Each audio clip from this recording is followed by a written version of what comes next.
बच्चों की रात की कहानियाँ। चलो बच्चों, आज हम एक जादुई खिड़की की कहानी सुनते हैं। एक शहर में राहुल नाम का लड़का रहता था। वह 8 साल का था और वो तीसरी कक्षा में पढ़ता था। वह शांत स्वभाव का था और उसके अधिक दोस्त नहीं थे। एक बार उसकी तबीयत खराब हो गई। डॉक्टर ने उसे दवाइयाँ दी और घर पर रहकर कुछ दिन आराम करने की सलाह दी।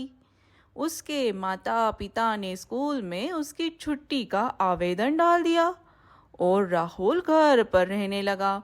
उसका ज्यादा समय बिस्तर पे ही बीतता था।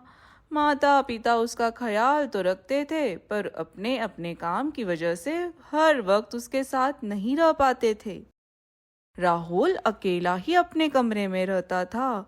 धीरे धीरे उसे अकेलापन और उदासी घेरने लगी थी। वह कभी कभी कॉमिक्स पढ़ता, कभी टीवी देखता, लेकिन फिर भी उसे खुशी नहीं मिलती थी। उसे बाहर जाने की मनाही थी, इसलिए वह अपने कमरे की खिड़की से बाहर का नजारा देखा करता था। एक दिन उसने देखा कि अजीब सी चीज उसकी खिड़की के बाहर घूम रही है। ध्यान से देखने पर उसने पाया कि वो एक पेंगुइन है जो बर्गर खाता हुआ वहाँ टहल रहा है। थोड़ी देर बाद पेंगुइन अंदर जाकर राहुल से बोला, हेलो मेरे प्यारे दोस्त। राहुल दौड़कर खिड़की के पास गया तो उसे कोई पेंगुइन नहीं दिखा। वह वापस बिस्तर पर लौट आया।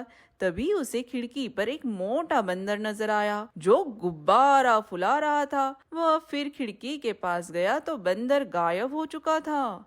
राहुल को लगने लगा कि ये सब जादू से हो रहा है। उसकी खिड़की जादुई है।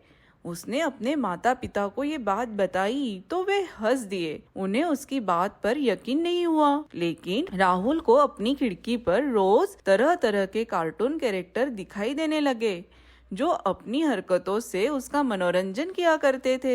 अपनी जादुई खिड़की के कारण राहुल अब बहुत खुश था। उसे अब अकेलापन महसूस नहीं होता था। उसे खिड़की पर कभी मस्त मोला हाथी दिखाई पड़ता तो कभी प्यारी बिल्ली रानी। दो लंबे दांतों वाला चीकू खरगोश भी उसे उछल उछल कर खूब हंसाता था। हंसने और खुश रहने के कारण राहुल की सेहत में सुधार होने लगा। जल्दी ही वह पूरी तरह ठीक हो गया और उसने फिर से स्कूल जाना शुरू कर दिया। स्कूल में उसके ज्यादा दोस्त नहीं थे। वहाँ वह अकेला ही रहता था। एक दिन रवि नाम का लड़का उसके पास आया। वह उसकी ही कक्षा में पढ़ता था। रवि बोला, राहुल मुझसे दोस्ती करोगे?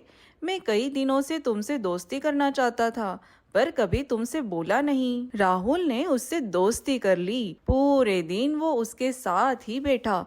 लंच टाइम में जब रवि ने टिफिन बॉक्स निकालने के लिए अपना बैग खोला तो राहुल को उसके बैग में कुछ रंग बिरंगा सा दिखाई पड़ा। उसने जोर देकर रवि से पूछा कि ये सब रंग बिरंगा सा क्या है? तो रवि ने उसे बताया कि वह रवि ही था जो उसके घर पर इन कपड़ों को पहनकर कई कार्टून कैरेक्टर बनकर आता था और उसे हंसाता था। राहुल का भ्रम टूट गया कि उसकी खिड़की जादुई है।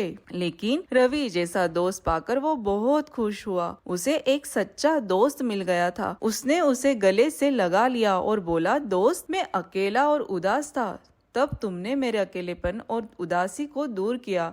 तुमने मुझसे दोस्ती की। तुम बहुत अच्छे हो। अब मैं भी तुम्हारे जैसा बनने की कोशिश करूंगा और दूसरों का अकेलापन और उदासी दूर करूंगा। उस दिन के बाद से उनकी दोस्ती और भी गहरी हो गई। तो बच्चों, इस कहानी से हमें ये सीख मिलती है कि सच्चा दोस्त वो है जो आपकी भावनाओं को समझे, आपको अकेला महसूस न होने दे, आपकी खुशी में खुश हो और आपकी उदासी दूर करे। चलो बच्चों, कल फिर मिलेंगे एक नई कहानी के साथ। Good night.